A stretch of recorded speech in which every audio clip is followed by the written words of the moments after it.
گیسوئے تابدار کو اور بھی تابدار کر، گیسوئے تابدار کو اور بھی تابدار کر، ہوش و خرد شکار کر، قلب و نظر شکار کر۔ باغ بہشت سے مجھے حکم سفر دیا تھا کیوں، یہ کار جہاں دراز ہے اب میرا انتظار کر۔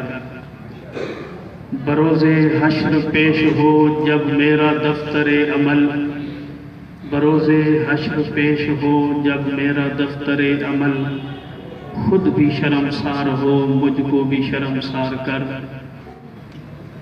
دوستان گرامی قدر، عدل، احسان اور ایثار یہ تین چیزیں ہیں کہ جن کو سامنے رکھ کے ہمارا معاشرہ ایک خوبصورت تصویر بنتا ہے۔ عدل تو ایسی شے ہے وَدُ الشَّيْءَ عَلَى مَحَلِّهِ، جس شے کا جو مقام ہوتا ہے اس کو وہ مقام دینا یہ عدل کہلاتا ہے۔ حضرت مولا علی فرماتے ہیں عدل نہ ہو تو ملک نہیں ہوتے۔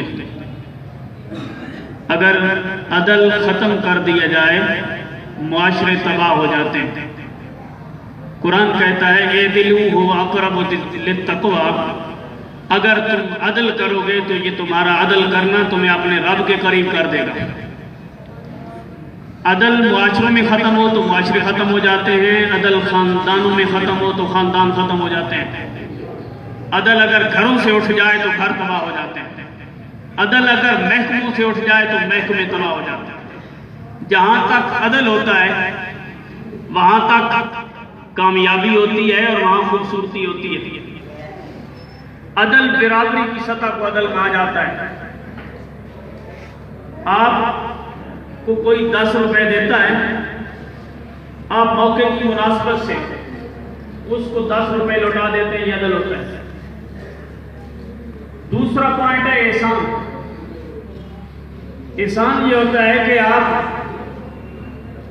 ایک شے جو آپ کو ضرورت ہے مگر آپ کسی دوسرے کو محض اس لیے دے دیتے ہیں کہ آپ کے دل میں اس کو واپس لینے کا کبھی خیال نہیں آتا۔ پورے سلسلے رشتہ داری جو ہمارا قائم ہے اس میں صرف والدین کے ساتھ احسان کرنے کا حکم ہے، کیونکہ جب آپ کا بچپن گزرا ہوتا ہے، آپ کے بچپن میں آپ کے والدین اپنی ضرورتیں آپ پہ قربان کر چکے ہوتے ہیں، اور احسان کا بدلہ احسان ہی ہوتا ہے۔ جب وہ والدین بوڑھے ہوتے ہیں تو اب بڑھاپے میں اولاد کے اوپر لازم کر دیا گیا ہے کہ وہ اپنے والدین کے ساتھ احسان کریں۔ عدل سے خوبصورتی بنتی ہے، احسان سے حسن بڑھ جاتا ہے، مگر اس سے بھی اوپر کا سٹیپ ہے ایثار۔ وَيُؤْثِرُونَ عَلَىٰ أَنفُسِهِمْ وَلَوْ كَانَ بِهِمْ خَصَاصَةٌ۔ قرآن کہتا ہے وہ لوگ اپنی بہت زیادہ ضرورت ہونے کے باوجود دوسروں کے اوپر ایثار کرتے ہیں کہ خود کو ضرورت ہے، خود کو ایک شے کی بندے کو بہت زیادہ ضرورت ہے مگر اپنی ضرورت پوری نہیں کرتا اور اپنی ذات کے اوپر کسی دوسرے کو ترجیح دیتے ہوئے اپنا سرمایہ خرچ کرتا ہے، اسے ایثار کہا جاتا ہے۔ دنیا روتی ہے کہ ہمارے ملک کے اندر کرپشن زیادہ ہے اور حقیقت بھی ہے۔ ایک معروف دانشور کا یہ قول آپ میں سے اکثر پڑھے لکھے لوگ جانتے ہوں گے کہ پاکستانی قوم کا ایک مزاج ہے کہ ہم لوگ تنخواہ کس شے کی لیتے ہیں؟ کام نہ کرنے کی۔ یعنی پاکستانی قوم کام نہ کرنے کی تنخواہ لیتی ہے، تو پھر کام کرنے کا کیا لیتی ہے؟ تو وہ دانشور کہتے ہیں کام کرنے کی یہ رشوت لیتی ہے۔ یعنی کام نہ کرنے کی تنخواہ لیتے ہیں، کام کرنے کی رشوت لیتے ہیں۔ ہمارے محکموں میں لوگ کام نہ کرنے کی تنخواہ لیتے ہیں، اکثر یہ ہے۔ قلیل وہ ہیں جو کام کرنے کی تنخواہ لیتے ہیں، اکثر وہ ہیں جو کام نہ کرنے کی تنخواہ لیتے ہیں۔ قلیل وہ ہیں جو کام کرنے کی تنخواہ لیتے ہیں، لیکن اقل وہ ہیں، یعنی بہت تھوڑے وہ ہیں جو تنخواہ کام کرنے کی لے کر اپنی تنخواہ کو حلال کر کے وہ تنخواہ بھی ایثار کر دیتے ہیں۔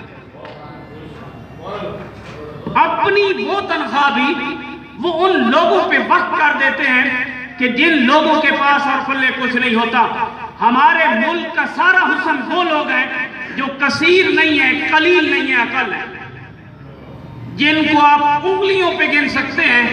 یہ وہ لوگ ہیں جو اپنا نام نہیں لکھوانا چاہتے، جو اپنی تصویر نہیں بنانا چاہتے، جو سوشل میڈیا پہ آ کے اپنا اشتہار نہیں دینا چاہتے، جو معاشروں کے سامنے آ کے اپنی نیک نامی نہیں بتانا چاہتے۔ یہ لوگ ان اینٹوں کی طرح ہوتے ہیں جو عمارت کے ایرے کے نیچے دبی ہوتی ہیں۔ ساری دنیا عمارت کے حسن کو دیکھتی ہے، کبھی کسی کی نظر ان پتھروں پہ نہیں گئی کہ جن کی مضبوطی پہ یہ خوبصورت عمارت کھڑی ہوتی ہے۔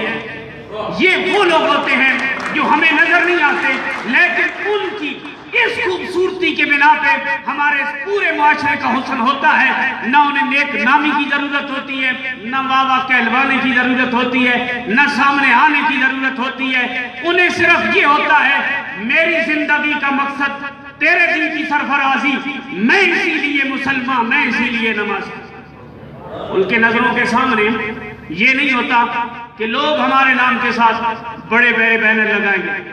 ان کی نگاہوں کے سامنے یہ ہوتا ہے الخلق عیال اللہ۔ حضور نے فرمایا یہ مخلوق اللہ کا کنبہ ہے، یہ لوگ یہ اللہ کا کنبہ ہے، یہ خاندان ہے۔ ایک اور حدیث ہے قیامت والے دن اللہ پوچھے گا بندوں سے میں بیمار ہوا تھا تو پوچھنے نہیں آیا، میں بھوکا تھا مجھے تو نے نہیں کھلایا، میں پیاسا تھا مجھے تو نے نہیں پلایا۔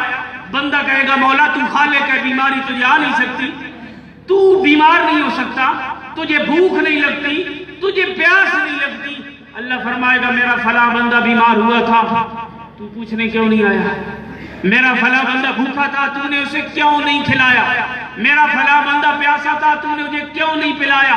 مطلب یہ اگر بھوکوں کو کھلایا جائے، پیاسوں کو پلایا جائے، بیماروں کے پاس جا کر بیماری کی حالت میں ان کی حوصلہ افزائی کی جائے، یہ ظاہراً تو یہ لگتا ہے ہم کسی بندے کے پاس آئے ہیں، مگر حقیقت میں ہمیں وہاں خدا ملتا ہے۔